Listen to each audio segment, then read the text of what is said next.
Cricket ಜಗತ್ತಿನ interesting ಸುದ್ದಿಗಳನ್ನು quick ಆಗಿ ಹೇಳ್ತೇನೆ ಕ್ರಿಕೆಟ್ ರೌಂಡ್ ಅಪ್ ನಲ್ಲಿ. ನಾನು ಶಾಂತ, ನೀವು ಸುದ್ದಿಯಾನದ ಸಬ್ಸ್ಕ್ರೈಬರ್ ಆಗೋದಕ್ಕೆ ಮರಿಬೇಡಿ. ಡೆಲ್ಲಿ ಕ್ಯಾಪಿಟಲ್ಸ್ ತಂಡದ ನಾಯಕತ್ವವನ್ನು ನಿರಾಕರಣೆ ಮಾಡಿದ್ದು ಯಾಕೆ ಅನ್ನೋದನ್ನ KL ರಾಹುಲ್ ರಿವೀಲ್ ಮಾಡಿದ್ದಾರೆ. IPL ಟೂರ್ನಿಯಲ್ಲಿ ನಾಯಕನಾದ್ರೆ ಕೇವಲ ಕೋಚ್ಗಳು ಅಥವಾ ಡ್ರೆಸ್ಸಿಂಗ್ ರೂಮ್ಗೆ ಮಾತ್ರವಲ್ಲ, ತಂಡದ ಮಾಲೀಕರಿಂದಲೂ ಕೂಡ ಪ್ರಶ್ನೆಗಳನ್ನು ಎದುರಿಸಬೇಕು. ಮೈದಾನದಲ್ಲಿನ ಅಂಶಗಳು, ತಂತ್ರಗಳು ಹಾಗೆ ನಿರ್ಧಾರಗಳ ಬಗ್ಗೆ ಮಾಲೀಕರಿಗೂ ಮಾಹಿತಿ ನೀಡಬೇಕು ಅನ್ನೋದರಲ್ಲಿ ಅರ್ಥ ಇಲ್ಲ ಎಂದಿದ್ದಾರೆ. ಇಂಡಿಯನ್ ಪ್ರೀಮಿಯರ್ ಲೀಗ್ ಸೀಸನ್ 19ರ ಹರಾಜಿಗೂ ಮುಂಚಿತವಾಗಿ ಶ್ರೀಲಂಕಾದ ಕುಮಾರ್ ಸಂಗಕ್ಕರ ಅವರನ್ನ ರಾಜಸ್ಥಾನ ರಾಯಲ್ಸ್ ತಂಡದ ಮುಖ್ಯ ಕೋಚ್ ಆಗಿ ಮರುನೇಮಕ ಮಾಡಲಾಗಿದೆ. ಕಳೆದ ಸೀಸನ್ ನಲ್ಲಿ ರಾಜಸ್ಥಾನ ರಾಯಲ್ಸ್ ತಂಡದ ಮುಖ್ಯ ಕೋಚ್ ಆಗಿ ರಾಹುಲ್ ದ್ರಾವಿಡ್ ಕಾರ್ಯನಿರ್ವಹಿಸಿದ್ರು. ಇದೀಗ ಸಂಗಕ್ಕರ ಅವರನ್ನ ಹೆಡ್ ಕೋಚ್ ಹುದ್ದೆಯಲ್ಲಿ ಕೂರಿಸಲಾಗಿದೆ. ಕೋಲ್ಕತ್ತಾ ನೈಟ್ ರೈಡರ್ಸ್ ತಂಡ ರಿಲೀಸ್ ಮಾಡಿರುವಂತಹ ವೆಸ್ಟ್ ಇಂಡೀಸ್ ದೈತ್ಯ ಆಲ್ರೌಂಡರ್ ಆಟಗಾರ ಆಂಡ್ರೆ ರಸಲ್ ಮೇಲೆ 3 ಫ್ರಾಂಚೈಸಿಗಳು ಕಣ್ಣಿಟ್ಟಿವೆ. ಡೆಲ್ಲಿ ಕ್ಯಾಪಿಟಲ್ಸ್ನ ಸಣ್ಣ ಮೈದಾನಗಳಲ್ಲಿ ರಸಲ್ ಸುಲಭವಾಗಿ ಭರ್ಜರಿ ಸಿಕ್ಸರ್ಗಳನ್ನು ಹೊಡಿಬಹುದು. CSKಗೆ ಕೆಳ ಮಧ್ಯಮ ಕ್ರಮಾಂಕದಲ್ಲಿ ಬೌಲಿಂಗ್ ಮಾಡುವಂತ ಆಟಗಾರ ಬೇಕು. ಹಾಗೆ ಪಂಜಾಬ್ ಬ್ಯಾಟಿಂಗ್ ಮತ್ತು ಬೌಲಿಂಗ್ ಎರಡರಲ್ಲೂ ಕೂಡ ಉತ್ತಮ ಪ್ರದರ್ಶನ ನೀಡಬಲ್ಲ ವಿದೇಶಿ ಆಲ್ರೌಂಡರ್ ಅನ್ನು ಹುಡುಕ್ತಾ ಇದೆ. ಹೀಗಾಗಿ ಈ 3 ತಂಡಗಳು ರಸಲ್ ಮೇಲೆ ಕಣ್ಣಿಟ್ಟಿವೆ. 4ನೇ ಆವೃತ್ತಿಯ ಮಹಿಳಾ ಪ್ರೀಮಿಯರ್ ಲೀಗ್ ಕ್ರಿಕೆಟ್ ಪಂದ್ಯಾವಳಿ ಜನವರಿ 7ರಿಂದ ಫೆಬ್ರವರಿ 3ರವರೆಗೆ ಮುಂಬೈ ಮತ್ತು ಬರೋಡಾದಲ್ಲಿ ನಡೆಯುವಂತಹ ಸಾಧ್ಯತೆ ಇದೆ. ಆಟಗಾರ್ತಿಯರ ಹರಾಜು ನವೆಂಬರ್ 27ರಂದು ದೆಹಲಿಯಲ್ಲಿ ನಡೆಯಲಿದೆ. ಉದ್ಘಾಟನಾ ಪಂದ್ಯ DY ಪಾಟೀಲ್ ಕ್ರೀಡಾಂಗಣದಲ್ಲಿ ನಡೆಯುವ ಸಾಧ್ಯತೆ ಇದೆ. ಅಂಧರ ಮಹಿಳಾ T20 ವಿಶ್ವಕಪ್ ಪಂದ್ಯದಲ್ಲಿ ಭಾರತ ಮತ್ತು ಪಾಕಿಸ್ತಾನ ಆಟಗಾರ್ತಿಯರು ಪರಸ್ಪರ ಕೈಕುಲುಕಿ ಹೈಫೈ ಮಾಡಿ ಕ್ರೀಡಾ ಸ್ಫೂರ್ತಿ ಮೆರೆದಿದ್ದಾರೆ.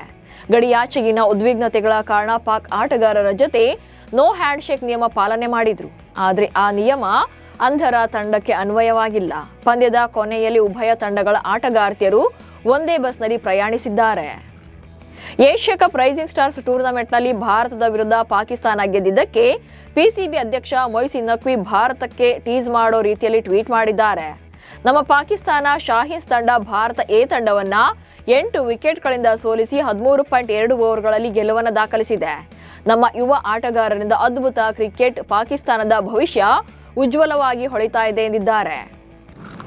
ಇಂಗ್ಲೆಂಡ್ ತಂಡದ ಮಾಜಿ ನಾಯಕ ಕೆವಿನ್ ಪೀಟರ್ಸನ್ ಸೋಷಿಯಲ್ ಮೀಡಿಯಾ ಮೂಲಕ ಆಧುನಿಕ ಕ್ರಿಕೆಟ್ ಹಾದಿಯನ್ನ ಪ್ರಶ್ನಿಸಿದ್ದಾರೆ. ಆಟದಲ್ಲಿ ಈಗಿನ ಆದ್ಯತೆ ಕ್ರೀಸ್ನಲ್ಲಿ ಉಳಿಯೋದಲ್ಲ ಅಥವಾ ಚೆಂಡನ್ನ ಎದುರಿಸುವ ಕಲೆಯೂ ಅಲ್ಲ. ಕ್ರಿಕೆಟ್ ಆಟ ಈಗ ಪ್ರಕಾಶಮಾನವಾದ ದೀಪಗಳ ಕೆಳಗೆ ಜೋರಾದ ಸಂಗೀತಗಳ ನಡುವೆ ಕ್ರಿಕೆಟ್ ಮಂಡಳಿಗಳ ಆರ್ಥಿಕ ಲಾಭದ ಮೇಲೆ ನಿಂತಿದೆ ಎಂದಿದ್ದಾರೆ. ಒಂದೇ ಒಂದು ರನ್ ನೀಡದೆ 5 ವಿಕೆಟ್ ಕಬಳಿಸುವ ಮೂಲಕ ರಣಜಿ ಟೂರ್ನಿಯಲ್ಲಿ 22 ವರ್ಷದ ಯುವ ಸ್ಪಿನ್ನರ್ ಅಮಿತ್ ಶುಕ್ಲಾ ಹೊಸ ಇತಿಹಾಸ ನಿರ್ಮಿಸಿದ್ದಾರೆ. ಹರಿಯಾಣ ವಿರುದ್ಧ ಬೌಲಿಂಗ್ ಮಾಡಿದಂತ ಅಮಿತ್ ಶುಕ್ಲಾ ಮೊದಲ 5 ವಿಕೆಟ್ ಕಬಳಿಸಿ ನಂತರ ತನ್ನ ಸ್ಪಿನ್ ಮೋಡಿಯನ್ನ ತೋರಿಸಿದ್ರು. 20 ಓವರ್ಗಳನ್ನು ಎಸೆದ ಇವರು 8 ಮೇಡನ್ ಜೊತೆ ಕೇವಲ 27 ರನ್ ನೀಡಿ 8 ವಿಕೆಟ್ಗಳನ್ನು ಬೇಟೆಯಾಡಿದ್ದಾರೆ.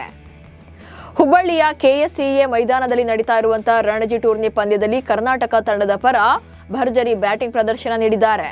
ಚಂಡೀಗಢ ವಿರುದ್ಧದ ಈ ಪಂದ್ಯದಲ್ಲಿ ಮೊದಲು ಬ್ಯಾಟಿಂಗ್ ಮಾಡಿದ ಕರ್ನಾಟಕ ಪರ ಸ್ಮರಣ್ ರವಿಚಂದ್ರನ್ ಭರ್ಜರಿ ದ್ವಿಶತಕ ಸಿಡಿಸಿದ್ದಾರೆ. ಜನವರಿಯಲ್ಲಿ ಪಂಜಾಬ್ ವಿರುದ್ಧ 203 ರನ್ಗಳ ಭರ್ಜರಿ ಇನ್ನಿಂಗ್ಸ್ ಆಡಿದಂತ ಸ್ಮರಣ್ ಈಗ ಬ್ಯಾಕ್ ಟು ಬ್ಯಾಕ್ ದ್ವಿಶತಕ ಸಿಡಿಸಿದ್ದಾರೆ. ಭಾರತದ ಮಾಜಿ ಕ್ರಿಕೆಟಿಗ ಯುವರಾಜ್ ಸಿಂಗ್ ಅವರ ತಂದೆ ಯೋಗರಾಜ್ ಸಿಂಗ್ ಅವರು ಒಂಟಿಯಾಗಿ ಬದುಕೋದು ನರಕ ಹಾಗೆ ತೀವ್ರ ಮಾನಸಿಕ ಯಾತನೆಯನ್ನು ಅನುಭವಿಸೋದಾಗಿ ಹೇಳಿಕೊಂಡಿದ್ದಾರೆ. ತಾವು ತಮ್ಮ ಜೀವನದಲ್ಲಿ ಎಲ್ಲವನ್ನೂ ನೋಡಿದ್ದೇನೆ, ಜೀವನ ಪೂರ್ಣವಾಗಿದೆ, ಹಾಗಾಗಿ ಸಾಯಲು ಸಿದ್ಧನಿದ್ದೇನೆ. ತಾವು ಪ್ರೀತಿಸಿದ ಎಲ್ಲರೂ ಕೂಡ ದೂರ ಹೋಗಿದ್ದಾರೆ ಎಂದು ಸಂದರ್ಶನವೊಂದರಲ್ಲಿ ಅಳಲು ತೋಡಿಕೊಂಡಿದ್ದಾರೆ. ಇವಿಷ್ಟು ಇವತ್ತಿನ ಕ್ರಿಕೆಟ್ ರೌಂಡ್ ಅಪ್ ಸುದ್ದಿಗಳು. ನಮಸ್ಕಾರ.